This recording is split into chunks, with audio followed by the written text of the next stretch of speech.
afternoon, good evening, depending on where you are. We're gonna wait 1 or 2 minutes to see if more people are joining. Feel free to share your video if you want to. We would love to see your faces. If you don't want to, there is no pressure. Don't feel obliged, but it's gonna be a small setting, so it's gonna be really between us. The event will be recorded and it will be shared later on. You're very welcome to join the conversation, to ask questions. We will start with having a discussion with Mariella, who I'm gonna be introducing very shortly. And then we're gonna have the discussion, then open up to everyone to ask their own questions and keep the conversation going. So please be patient for 1 or 2 other minutes.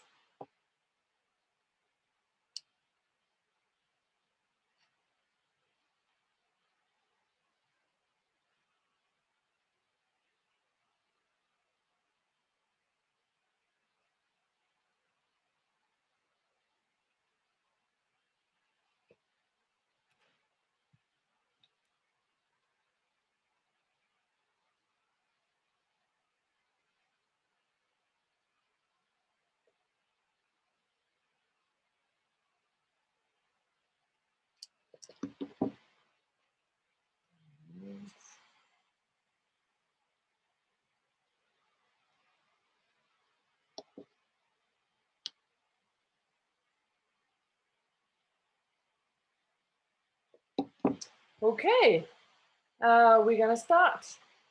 So, as I just said, hi Evelyn, thanks for joining us. Thanks everyone for joining us today.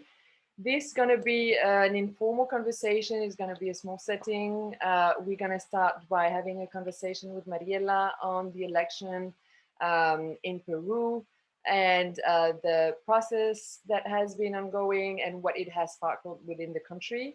We will open up to the conversation with each of you, so please feel free to share your video or not if you do not want to, but that would be very nice to see your smiles, and feel free to ask your question either in the comment box or directly unmuting yourself. We will let you know when we will open up the floor for that. So starting, I would like to introduce the Race Across the Pond Initiative. It's a project, an international project of women of color advancing peace and security and conflict transformation, WCAPS.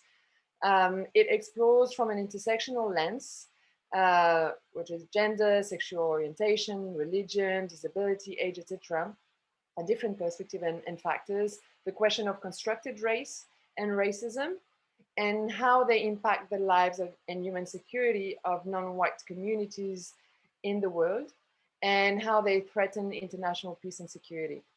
Through this initiative, we analyze and we intend to deconstruct the different mechanisms leveraged by racial and racist systems from a wide range of methodologies, perspectives, and approaches, which are history, economy, social sciences, peace building, etc., political affairs, arts as well. We often invite artists for their special and unique vision. We raise the voices of women of color who are leading change in their countries and beyond. And we reflect on how to challenge the collective and individual mentalities across culture to develop lessons learned and strategies and address what we call white supremacy, neocolonialism, racism, and discriminations. A lot of fantastic topics. So we are articulated different formats, panel discussions, informal conversation like we had today, webinars, reports as well. We're going to be publishing 2 policy papers in the coming weeks related to national security and healthcare and institutional racism, and other formats as deemed necessary. So our goal is really to provide a space for reflection, dialogue, and action to foster sustainable peace, human security for everyone, and social justice and equity. All right, now that I have introduced a little bit the context of the initiative, I'm very happy to say that today this conversation on the election in Peru will be with Mariella de la Cruz Taboada. Mariella is a researcher at the RAP Initiative and a Peruvian lawyer with a law degree from Spain and a master in international humanitarian law in Norway. Hi, Mariella. Hi, Sarah. Hi, everyone. Thank you so much for giving me this space and this opportunity to talk to you guys about the Peruvian elections. I'm afraid we're not a very popular country, so we're not necessarily always covered by the media. So I'm incredibly happy to have this opportunity to talk about what has been happening in my country and why this 2021 results are so extraordinary and have made an impact in the country. So first of all, I think that I need to explain that this happens every 5 years. So every 5 years we have elections, we have presidential elections, and the country just splits in halves. And we have like the camp who voted for this one and the camp who voted for the other one. So that is absolutely and completely normal in Peru. So what it happened, and this is explained because of the way in which our electoral system was conceived. We have a 2-round system. And normally in the first round, we have about 12 or maybe more candidates. In this opportunity, we had 12 candidates. And those 2 with the highest percentage of votes advance into the second round. And that's why we normally get a split into halves, because we have 2 candidates normally. A majority will choose one, and the minority, which is actually not that much of a minority, will vote for another one. So in this case, the 2 ones who advanced to the second round were Keiko Fujimori and Pedro Castillo. So maybe, thanks a lot, Mariella, first of all, and I'm very happy to have you. And as you said, Peru is not, unfortunately, a country that raise so much attention in the international arena, unfortunately. So that is really, really great. And I feel very lucky to have you to explain a little bit more and to bring us into this conversation and bring some light into the context in Peru. Just to give a piece of background for those who are joining us and who might not be very familiar with the context.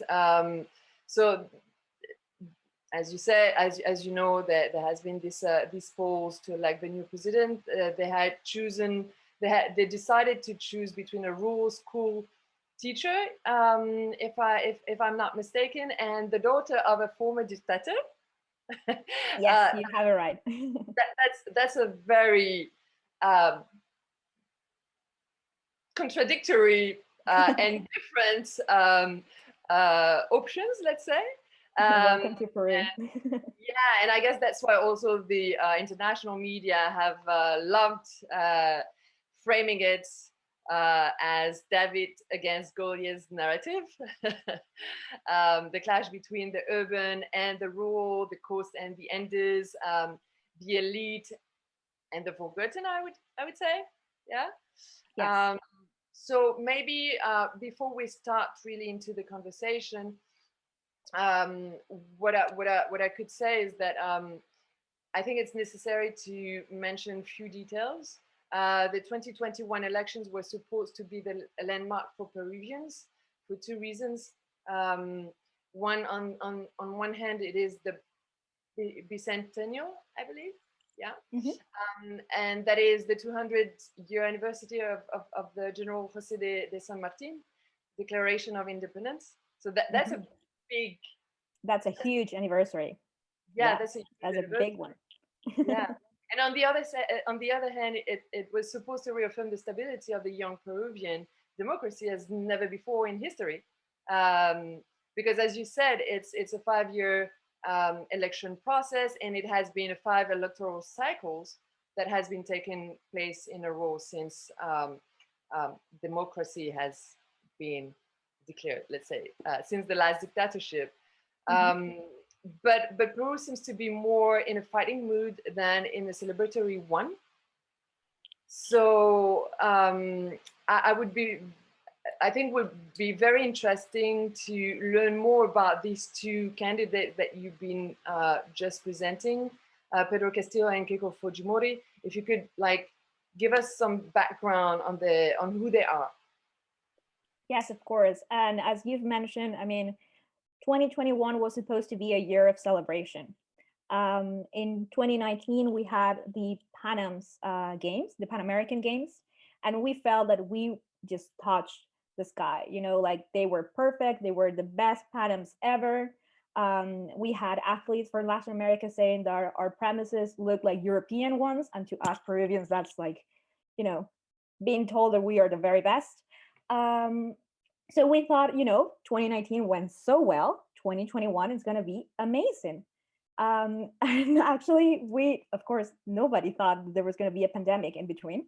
That has definitely affected our self-esteem, and also has had an impact on how Peruvian voters have voted. But yeah, as you mentioned, 2021 was supposed to be a huge year. We were supposed to be in this big celebration, 200 years of independence, 5 democratic elections in a row. That was massive. That has never happened before in our Republican history. And however, here we are, more divided than ever. And someone has said that we haven't been this divided since 1821. So let's talk about the candidates that have provoked this division. So the first one to mention is Keiko Fujimori. And Keiko Fujimori is someone I've known my whole life because she was there even before I was born. She is the daughter of Alberto Fujimori. Alberto Fujimori ruled Peru from 1990 until 2000 with an iron fist. He's currently serving a 25-year prison sentence for grave human rights abuses. And Keiko was not only her daughter, her eldest daughter and heir. She was also the first lady of that regime. And later on, when we gained democracy, she became a congresswoman. She rebranded her father's party. It went from Cambio 90 and Peru 2000 to become what is now Fuerza Popular, or Popular Force.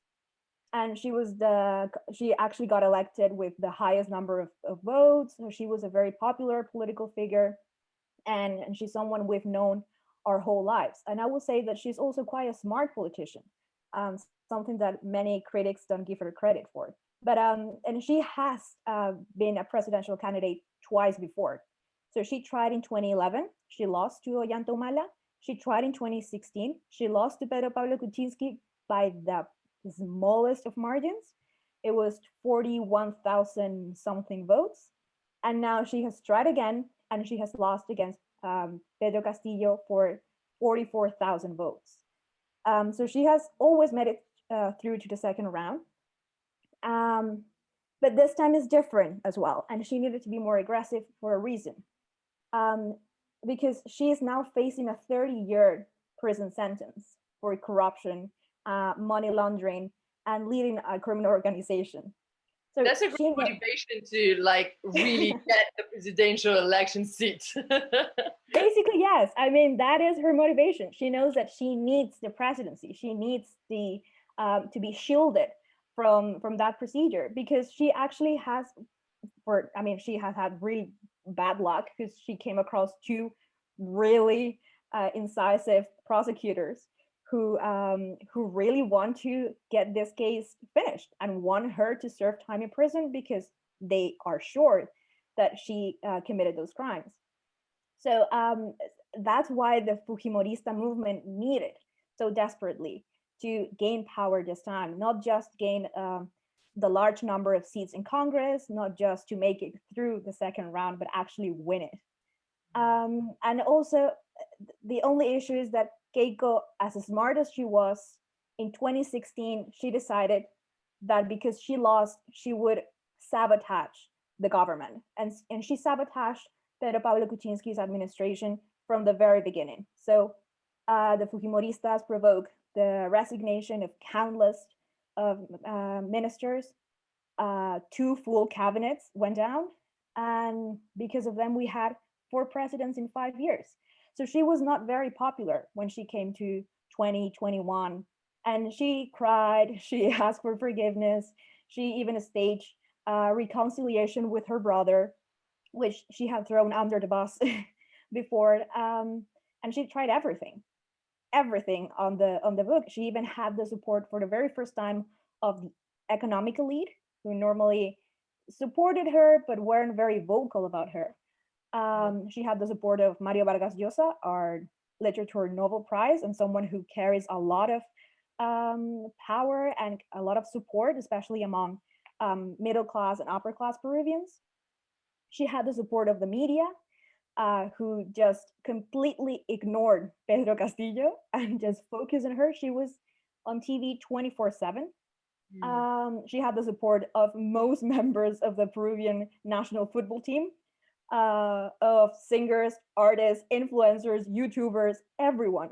And she still lost by 44,000 votes because she didn't have the support of those outside Lima, especially outside in the Andes, in the Andean region, which has turned So to that Castillo. is very interesting. So in that case, because what you're saying is that basically she had all the support possible, despite having the criminal charges. And I think that it would be interesting to come back on that to learn a little bit more on what are the criminal charges against her. Um, but given all this support from all sides of the society, how come did she lose, and what is how is she that different from Pedro Castillo? Okay, Why? so Pedro Castillo is a school from rural Peru. He comes from Cajamarca, that's a northern mining region in Peru. And he was a union leader. He was the leader of the teachers' union, and he became not famous, but he was, like known to the media because of the 2017 strike, teachers' strike.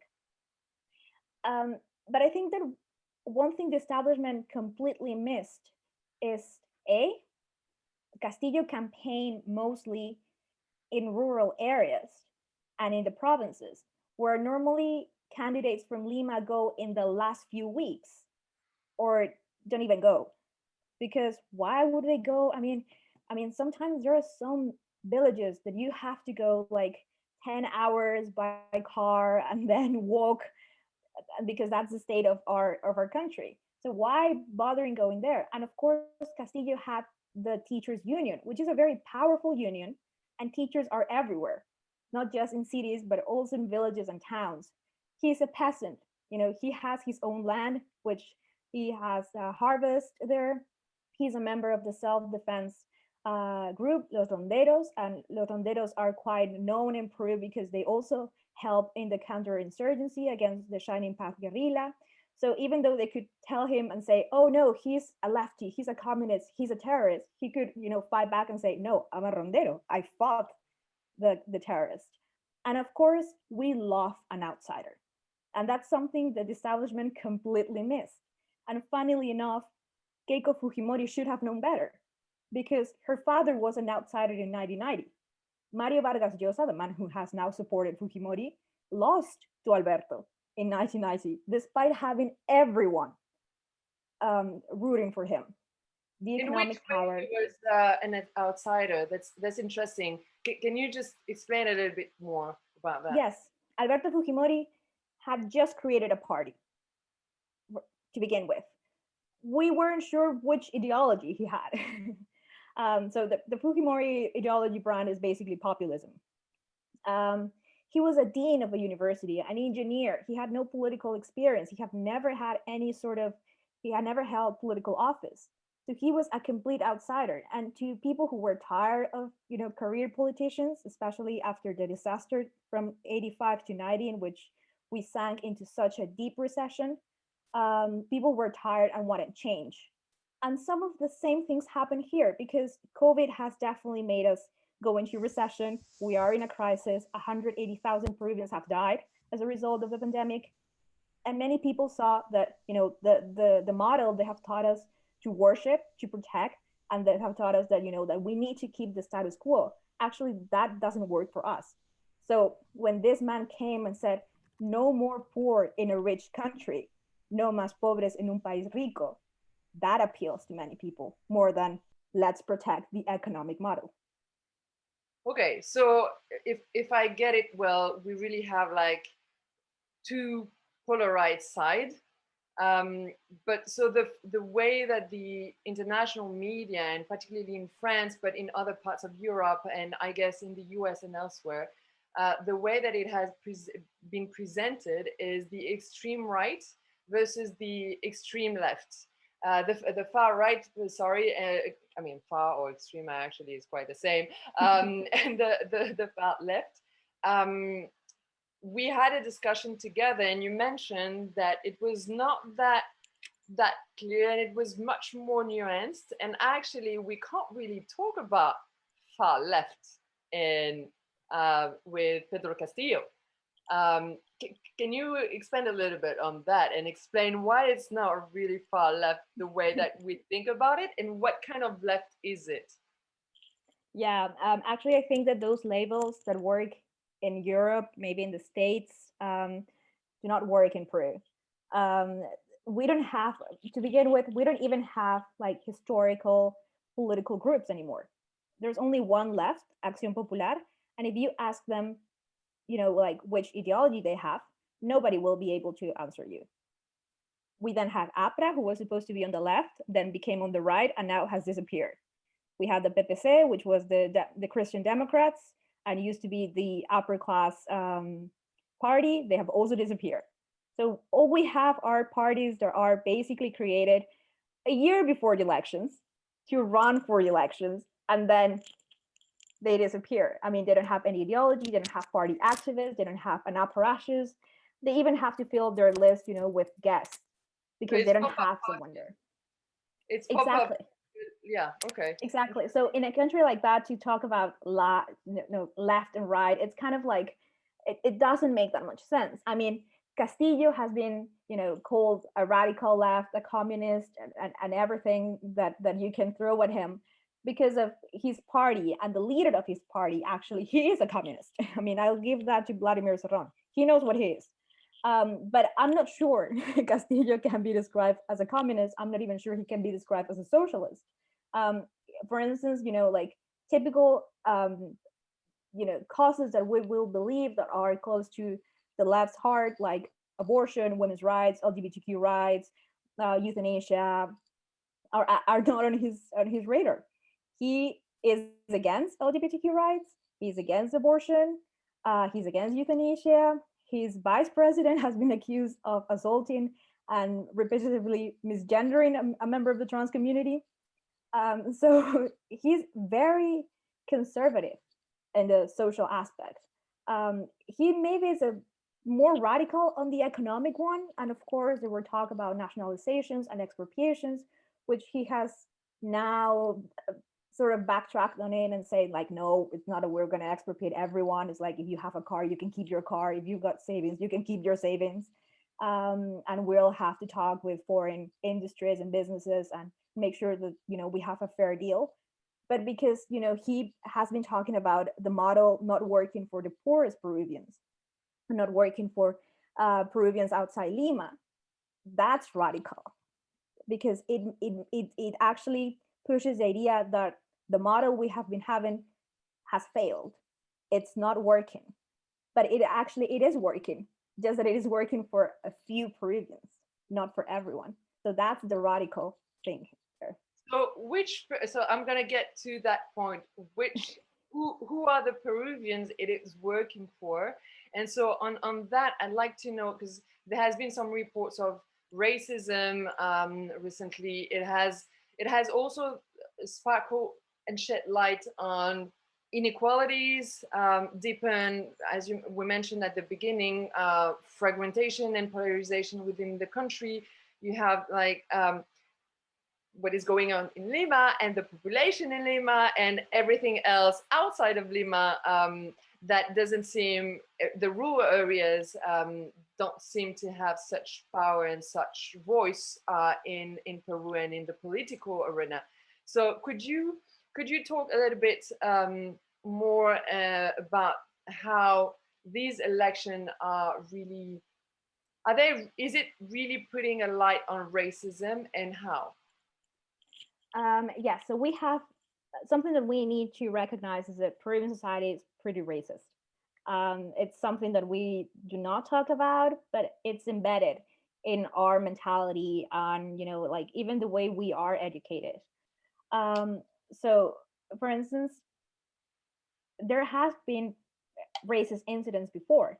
If I think of the of the Lima mayoral campaign, there was a debate in which a white candidate threw a soap bar to a candidate who was darker than him, because we have this connection of darker skin, dirty.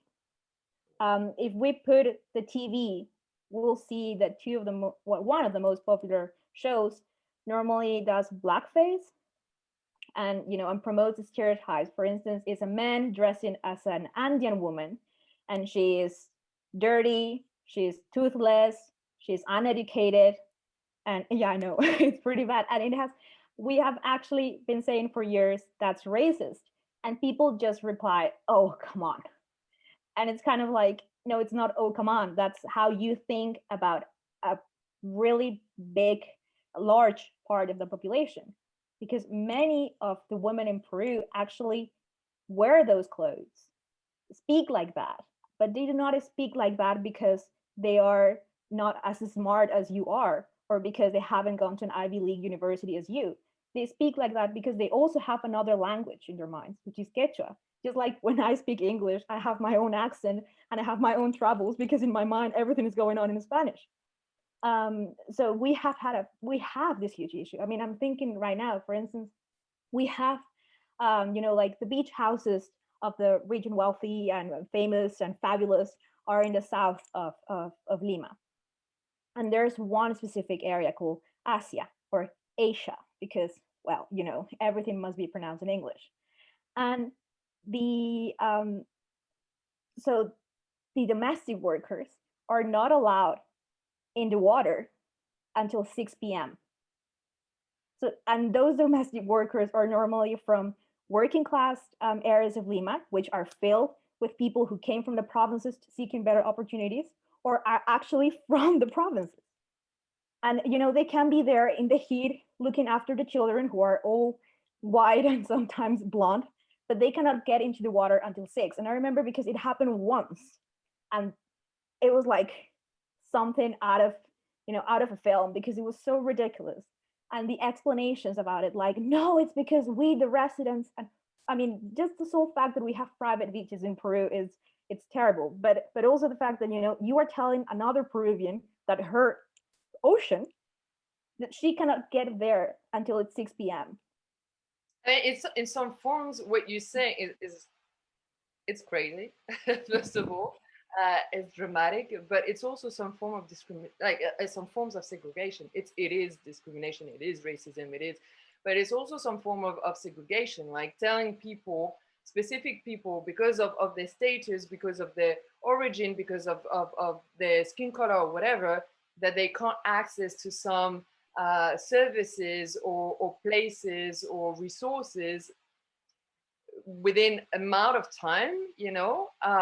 This is clear segregation, and that is crazy. And also what you're mentioning is because often in countries that are not white dominant, we don't necessarily think of white supremacy, or it's difficult to think about white supremacy because well, again, it's not the way that we see it. We can understand that there can be inequalities, discriminations, but racism and white supremacy tends to be complicated to apprehend mentally.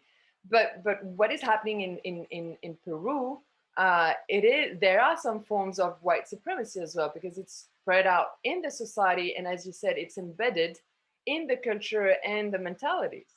Yeah, it actually, you know, like when you are at school and you learn history, we all learn this image in which there are like, so during colonial times, we had this differences. For instance, if you were a child of a Spaniard, but of a mestiza, you were this. If you had 3/4 of black blood, but and with mestiza, you were this. And so we learned those differentiations. Of course, not to be applied into our lives now. But still, that is taught to us, and normally not in a critical way, but as this was history, whatever.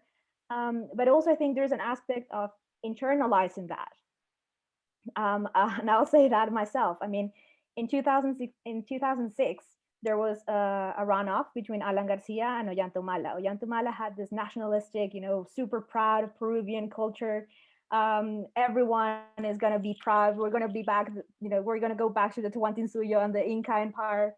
And I was a student at a private school. To me, that was crazy. To me, that was threatening. I remember once saying, like, and saying that to my friends, I hope they don't remember this, that I'd rather die than learn Quechua. Why on earth I was going to learn Quechua? I wanted to learn and keep learning English because English was the language that would allow me to connect with the rest of the world. And actually, that is the slogan of the of one of the English academies. But yeah, I mean, it's just you internalize that, and you don't realize how many times you've also been racist, or if you have thought of yourself superior to others because of their features, or because of their color, because of economic status. And we normally talk in Peru about blanquitud, but we misspell it in purpose. So instead of saying someone is blanco with BLANCO, we said BLAKO. It's like we were spelled white with Y instead of I. And we say that because it's someone who isn't white, but behaves or aspires to be like the white elite. And therefore, like we'll say things such as, but the poor are lazy. I mean, they're poor because they want to be poor. Or why those guys from the provinces, they come here with their music and, and with their traditions, why they just cannot keep those things outside of here? Or there is some kind of shame somehow. Exactly. Like once you kind of get in a better position, now you can humiliate and shame others who are right, like in a lower position. Like it happens with the parks, when every time there is this kind of like, why are they coming to our parks? And it's kind of like the city belongs to everyone, not just you. But yeah, and we have had this during the election. During the first round, I mean, once the results of the first round were known, my social network feed and those of almost everyone, I mean, mine weren't filled with that, thank goodness, but at least few people that I thought were more rational also had it. They call Castillo voters animals, beasts, uneducated people who shouldn't have the right to vote, that we were going to become the next Venezuela because of them, that they were all terrorists, and maybe next time that Sendero shows up should put a bomb to them. So like it was filled with hatred, because to call another human being all of those things is terrible, but to call another human being who also shares your nationality and your country, I think that it's even worse. And we've seen the worst of people during these elections. Like the other day they went out marching. I don't know, I maybe they thought it was kind of nice. I want to believe so, but at least some of the protesters last Saturday who went in support of Keiko Fujimori and claiming that there was a fraud because it is impossible that they have lost, went out marching with torches. And that reminded it a little bit of, Charlottesville. They're also adopting a lot of things from the far right in the US, especially, all that rhetoric regarding a fraud. They have this t-shirt saying no commies. And of course, they have to say all those things in English because they wished we were the US. Better dead than red. But actually, that's a good point, because I wanted to ask you if there were actually any kind of influencing by other movements, foreign movements in the US, or neo-Nazis, the Proud Boys, etc., that you see is quite linked. You mentioned the fact that they were demonstrating with the torches, which is like historically very charged images. Is there? Do you know if there are any connection, any specific influencing by these groups you said also that they want to look like, the English, Anglo-Saxons, etc. Is that linked somehow? Yeah, I think that we are, I mean, probably the only protests that I've ever seen are the ones from the US. So that's why they're copying them. But yeah, definitely, the rhetoric that Donald Trump promoted right after he lost the election. I mean, the fact that Keiko hasn't conceded the election yet, and it has been 10 days. um, we are seeing there definitely that they are playing by those rules, by the rules invented by Donald Trump. Well, maybe not invented, but promoted and Yeah. and pushed worldwide. So definitely it has been, yeah, it has been kind of democratized by Trump. We have seen it's usually the process that are being used in dictatorship ways, but yeah, Trump has made it so easy. Yeah, for sure. I mean, definitely they're using those. They're using legal strategies right now. They try to invalidate 200,000 votes. That initiative came from. Sorry. Which vote? Oh, the ones from for Castillo, of course, and actually, they selected the provinces in which Castillo had a widest lead. In some cases, even a 70-point lead, because those are actually the poorest regions in our country. So there's this group of elite lawyers from elite or renowned law firms that decided that they could target those votes because they hope that because those people were uneducated or not well educated, they had made mistakes that could invalidate their votes. Yeah, that so was the legal strategy. that's the thing. So they decided that these particular votes, these 200,000 votes, were done by people who were supposed to be illiterate and non-educated, so they could not make their own decisions. So they decided to say that they will decide for them. They cannot. And exactly, like it's weird. Why would they, vote for this guy? And I'm like, in San Isidro, which is the poshest neighborhood in Lima, Keiko won 88-11. So she had also 17-point majority, and nobody challenged those votes because they are San Isidrinos, they are limeños. But it's also it's because they're urban, this illiterate, uneducated, the way that, I mean, compared to the Ivy League and so on. But it's also, it's not only because they're rural, it's because they're indigenous. Yes. So can like, because this is also part of what we should be discussing, is the racism and how these populations are not being taken into consideration. They are considered as lower class, but also like even like second to third citizen class. So absolutely. Yeah, I mean, we still do not consider Peruvians. I mean, I think that to be at the top of the social pyramid in Peru, you have to be white, you have to be male, you have to be cis, you have to speak Spanish, you have to go to private school, you have to be Catholic. So there are, and those features are harder to find in the Andes or the Amazonas. So that's why they are, their lives are worth less than those from the cities. Yeah. So what about the army? We didn't talk about the army, but where are they? We didn't hear about them. Where do they position themselves?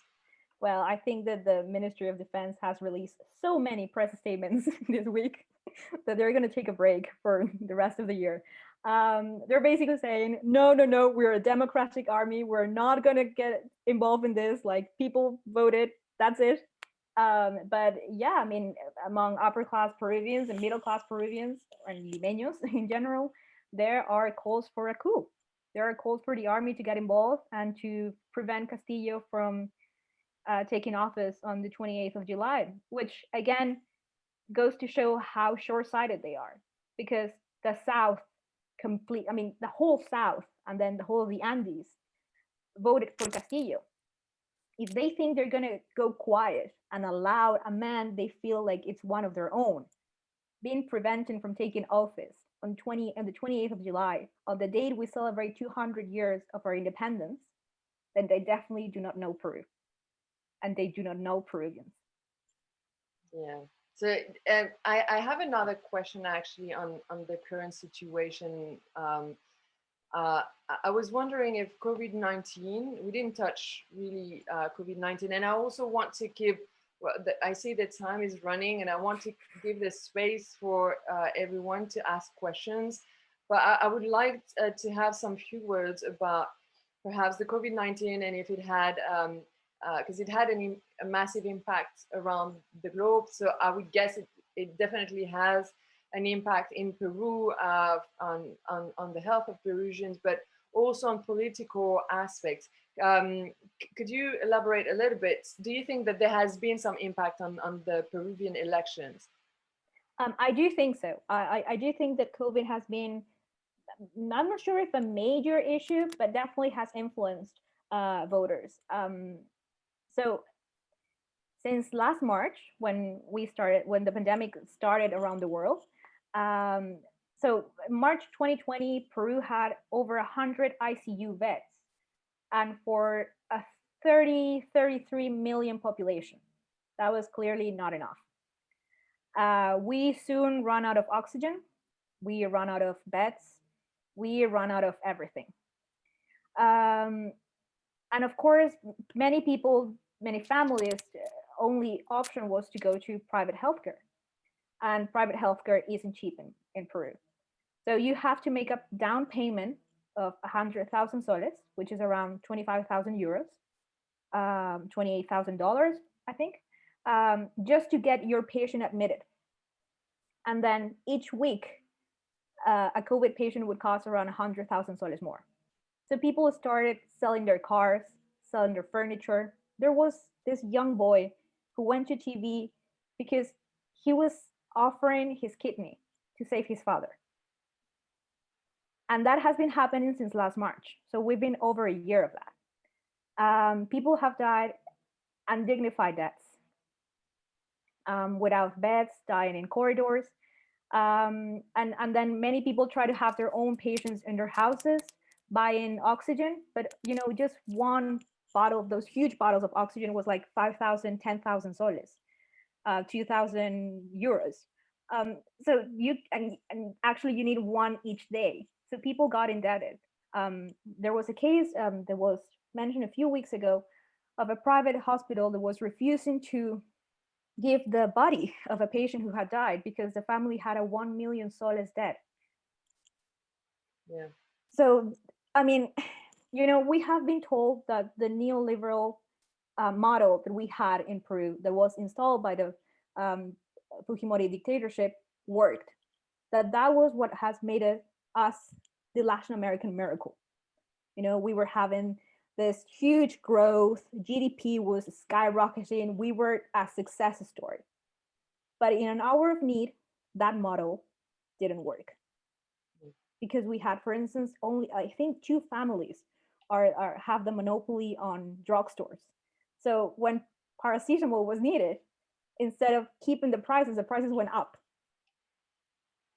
And then, thousands of people who have come from the provinces to work in Lima had to leave on food.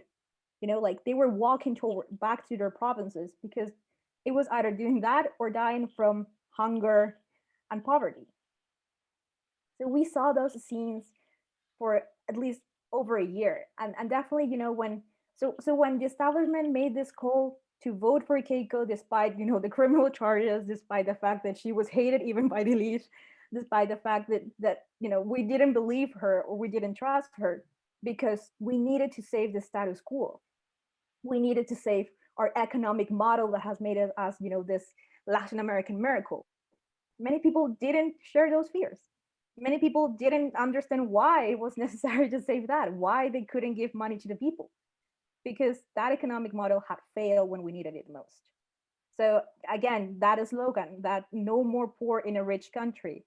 It's so, it is struck a chord with many Peruvians, especially, again, as I mentioned, Castillo comes from a mining region. We see how the mines produced copper, silver, gold, but the wealth never stays there. It goes somewhere else, but never to the towns or to the places that are being polluted by extracting those elements. And yeah, so I guess that COVID definitely had an impact. Probably is a good topic for a PhD. If anyone's interested, in a few years will be good to know that and to have data. But yeah, I can totally, I do think that it had an impact, and it makes sense that it had. Yeah, it does make sense. It does make sense. It is absolutely terrible. We see it everywhere. But like hearing about the prices for patients to just be admitted at the hospital just for a day is completely insane. Especially when you look at the standard, like the standard salary in Peru, it doesn't make sense at all. It's completely crazy.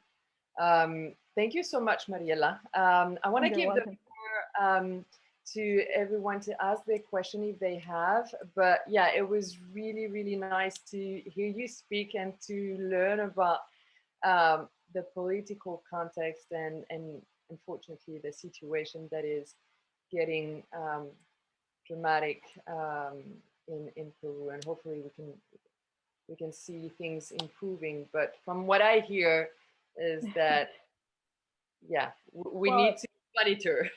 well, Peruvians have been forged by crises. This is not our first one. This won't be our last one. So I think that we have this resilience within ourselves and maybe optimism that this also will pass. All right. Well, if anyone wants to ask a question, feel free to unmute yourself and jump in the conversation. You can show your video as well if you want to, but you don't have to. Don't want to. You're very welcome. Good afternoon, everyone. Hi, Mariela, I have a question for you. First, I'd like to thank you for being here in WCAPS. Thank you for hosting this. It's been extremely insightful. I've been trying to follow the election, but like you mentioned, there's only so much that you can get from reading, the New York Times and whatnot. So I really appreciate this space. I have a question, trying to follow the region itself and seeing, I'm Colombian, so I've been following my country and what it's doing in confronting a corrupt government. I've seen El Pueblo, I've seen a lot of indigenous leaders come out, a lot of Afro-Colombians on the forelines of battling issues there. We see Latin America grappling with such high unemployment, such high poverty, like you mentioned, that COVID increased dramatically, that we already had and augmented. I'm curious, as Colombia, Brazil, and Chile, have elections coming up, what do you see, one, the future of Peru being socially? What happens next after Castillo positions himself? What do you think is going to happen there? And that's a hard question. So I know that we could go for hours on that, but what do you also see this as being an influence for other countries that have elections coming up and that we already see are trying to step out of that neoliberal and that populism that we're seeing in the region, that are trying to really say we can't take this any longer. They're trying to reform the system. I'm curious as to what your thoughts are on that. And also, I want to say that's a great question. I want to say that we have, and sorry for putting you on the spotlight, Ileana, but we have a Colombian here. So maybe if you want to jump in as well and answer. But yeah, go ahead, Mariela. Yeah, I'll thank you so much for your leave it to question. Mariela. Sorry to interrupt. I was going to say, I'll leave it to Mariela. I'm actually not Colombian. I'm Salvadoran, but I do live in Bogota at the moment. Yeah, I'm Central American. But Mariela, go ahead. Thank you to both. Yeah, so what's going to happen with Castillo? Well, first of all, will he actually make it to office? Will he make it to the 28th of July? There's still more than a month left. So we'll see. And I totally agree with you that it's hard to keep track of what is going on in Peru because everything changes within minutes. I mean, I'm currently based in Madrid. When I go to sleep and I wake up, the first thing I do is check Twitter. And every time I check Twitter, I have a mini heart attack because everything has changed. And I'm like, okay, no, what happened here? So I'm not sure. I mean, if he actually makes it to the 28th, he gets, to swear in and becomes our president, I don't expect many things to change. And that's because he doesn't have a majority in Congress. I mean, I think he's got 43 Congress members. our Congress is composed of 130, and actually the right has a majority. So any major, like reform that he may try to push, it'll be hard to pass those. So I actually think that's why I don't understand why everyone is making such a mess, and why everyone is being so dramatic, because they have a majority in Congress, and Congress is pretty powerful. So they have, tools to stop him from doing anything too radical. So that's my issue, and I hope that won't make people more disappointed and more, felt even less represented. So he will have to somehow manage, the expectations that he's creating with many Peruvians, but also with the fears of our elite. And there we need a very smart leader. We need a very smart politician. And sadly, I don't think he's got the experience to do that. So he'll probably need to get a good cabinet and get it now, because he needs to make sure everyone wants to help him. And now, regarding how it can influence Colombia, Brazil, or Chile, I actually think those countries have already influenced us. Definitely, we saw Chile with the protest, and we also saw how they got a new constitution. That's something we have been asking for years, because our current constitution is one that was passed by Alberto Fujimori, by the dictatorship. So and whenever you say no, we need to change the constitution, liberals kind of freak out because that's the constitution that has made like this economic progress possible.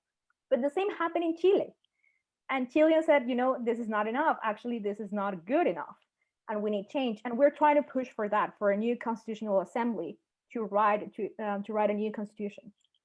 So Chile has influenced that in that way. It has made the push and the movement for a new constitution stronger, and many people actually now support that, which previously would like be quite, I don't know, not against it, but definitely wouldn't see the importance of it. We have been influenced by Brazil, because the Fujimorista movement has decided to go as well Bolsonaro. And for instance, they are using the Peruvian shirt, like the one of our national football team.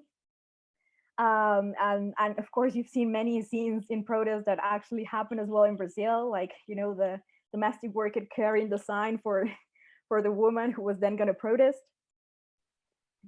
We've seen as well that in Brazil. But I think that the fact that Lula and Evo Morales and also Fernandez in Argentina automatically rush to congratulate Castillo and to kind of like even Mujica, no, in Uruguay, to support him and to say that he was one of them.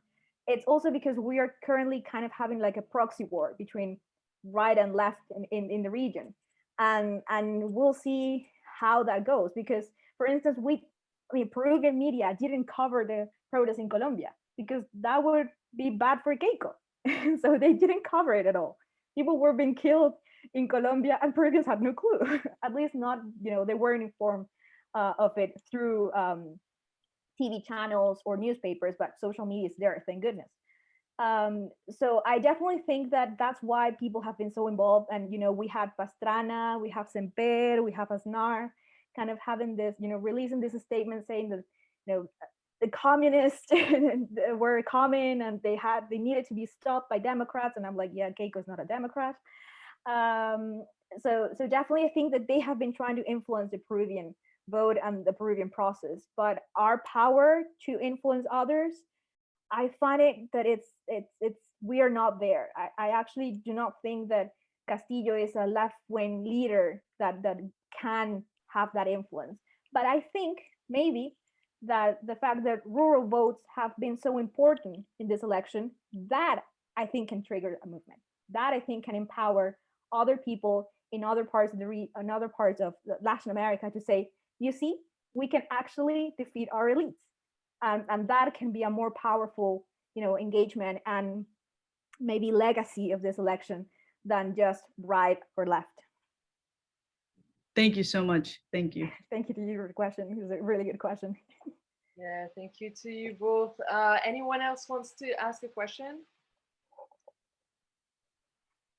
or comment or just jump in? So I just wanted to expand on what you said just now, that I find interesting that the Colombian protests were not aired in Peru, because my question before you mentioned that was, how have the protests perhaps impacted the current situation among the, you know, the segment of Peruvians, you know, that are marginalized or low income, and how they want their political leaders to represent them, to, you know, to how have they been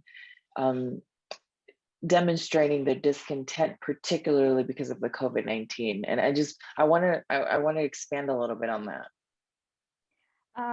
Yeah, so I think that Peruvians are not very, yeah, we're not the sort of people who will take on the streets every now and then.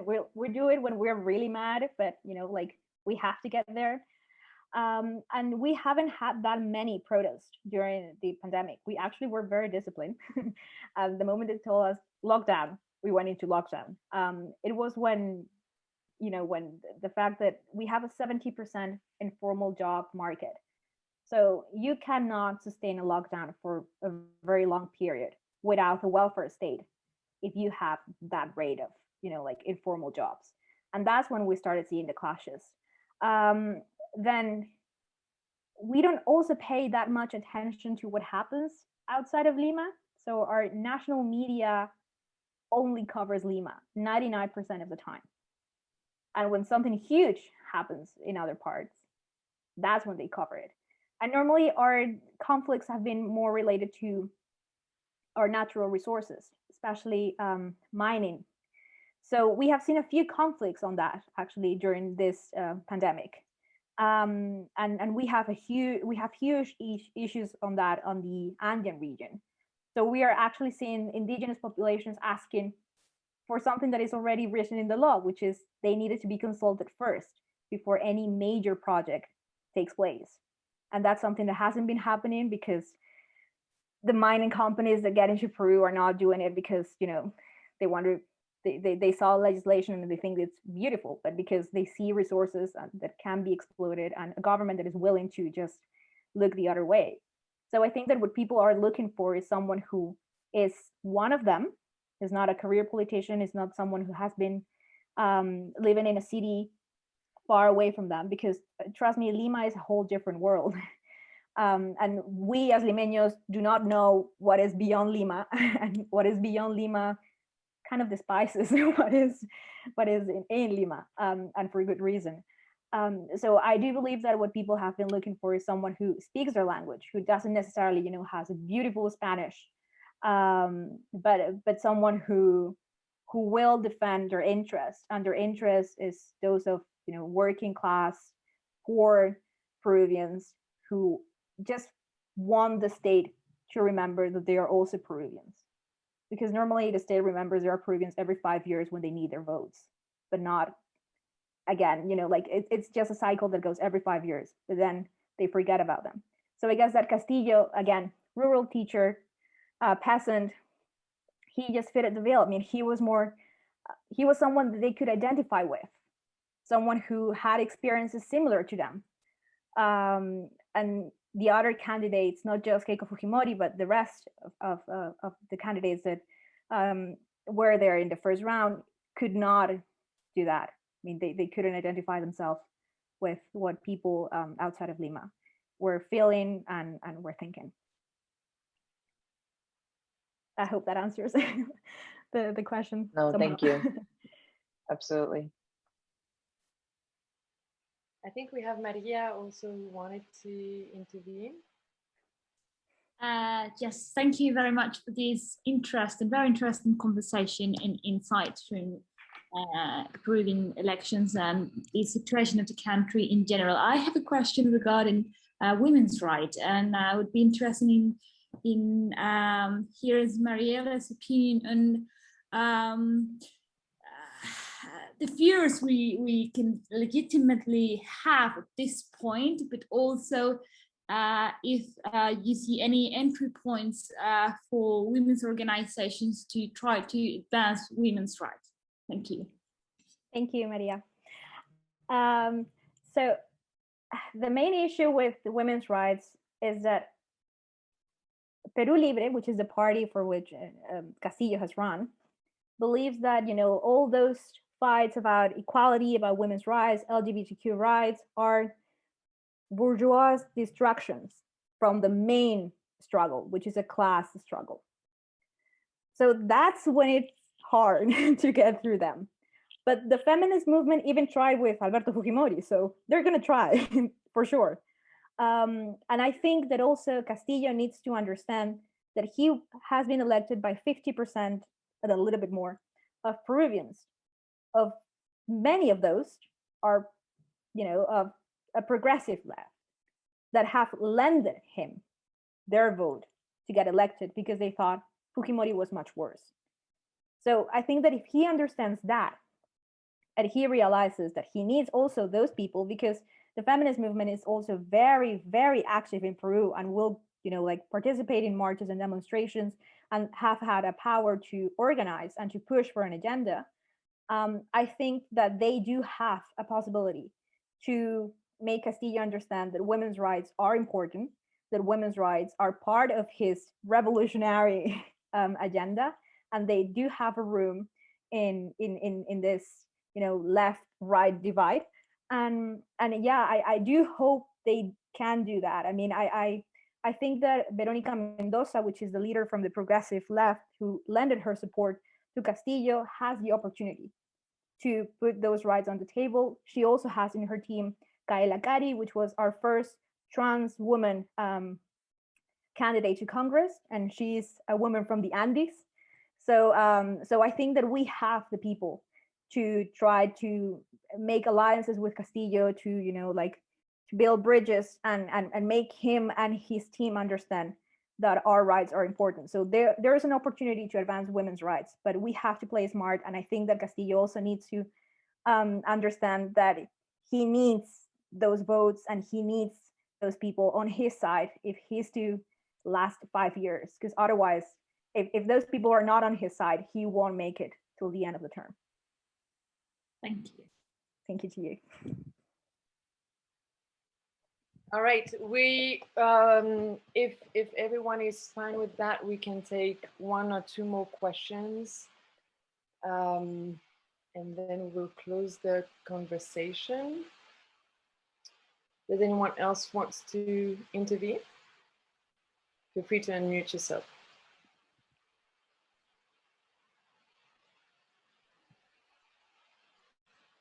All right. Well, then I do have a question. Go ahead. I was wondering if there was any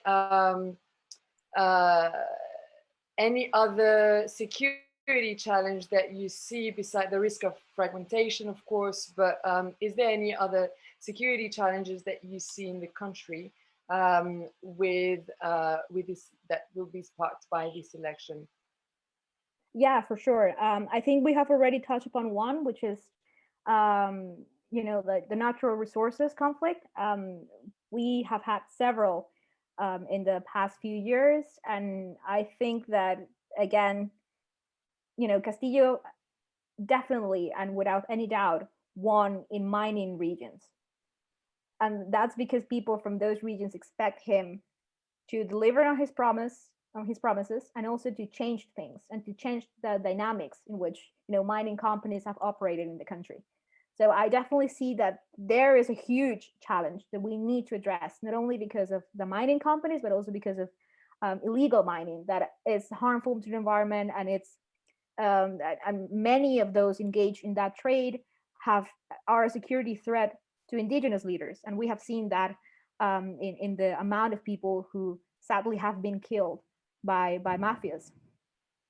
And then I also think that we have another challenge in the Braem, that it's the valley of the rivers Mantaro, Ene, and I'm forgetting, Anapurímac. I didn't forget. And that is a large coca growing area in Peru. So we have everything there. We have trafficking in persons, we have a lack of a state presence, we have the remainants of the Shining Path guerrilla were acting as bodyguards for the drug cartels. And a few weeks ago, sadly, we had a massacre there. So that highlighted the need for us to have a plan for the Vrahim. We cannot leave it lawless as it is at the moment, and we cannot leave those there completely unprotected as we have done so far. That is a second security challenge, and that's a major one because, again, drug activities within the region are something to be concerned of.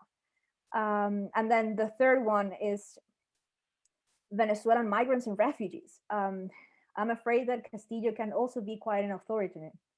And he said in one of his speeches, I don't know if he truly meant it, let's hope he didn't, that those Venezuelan refugees and migrants currently in Peru has the second largest population of Venezuelans after Colombia, who didn't have the right permits or, didn't have their permits and papers in order, would have to leave in 72 hours. So that threatens the whole region with a new flow of Venezuelan migrants. And with all the dangers that pose, to the lives of those individuals, and also to, in a way, play into the politics of those who are quite radicalizing and are rejecting more and more our brothers and sisters from Venezuela. So that is a huge issue that we should pay attention to, because again, that could actually not only affect us, but affect the rest of the region. It has the potential to destabilize the rest of Latin America, because Venezuela is a huge issue, and actually one in which we were the leaders. We were the leaders of the Lima group, and right now we're not sure we're going to continue being the leaders of the group. So yeah, definitely those three would be the ones that I would highlight. All right, well, thank you so much, Mariella. Thank you everyone for joining. Do you want to have some concluding remarks before we end the call? Again, I'm really thankful for having a safe space, because it is so hard. So right now, like, there are many trolls around, especially now. Again, I mean, right now everything is a bit of a mess in Peru. So let's hope that things, continue to just cool down and people go back to normal. But yeah, definitely, again, we have been forged by crises since 1532, which was the year in which Francisco Pizarro, Diego de Almagro, and Hernando de Luque got to Cajamarca. And Cajamarca was the end of the Tahuantinsuyo, the Inca Empire, and Atahualpa's life. So I definitely feel that it's symbolic, that it's a Cajamarquino, that 200 years after independence will be president of Peru. So let's hope that this symbolism, means something and means a new chapter, a better chapter in Peru. But we'll see. First, let's get to the 28th of July. Let's get that one done, hopefully. How it goes up to there. And then we'll hope that he lasts 5 years. Thank you so much, Mariella. Thank you, everyone. Feel free to check our website, RAP Initiative on WCAPS. Take care. Enjoy a great evening or afternoon. And take care of yourself. Take care. Bye. Bye.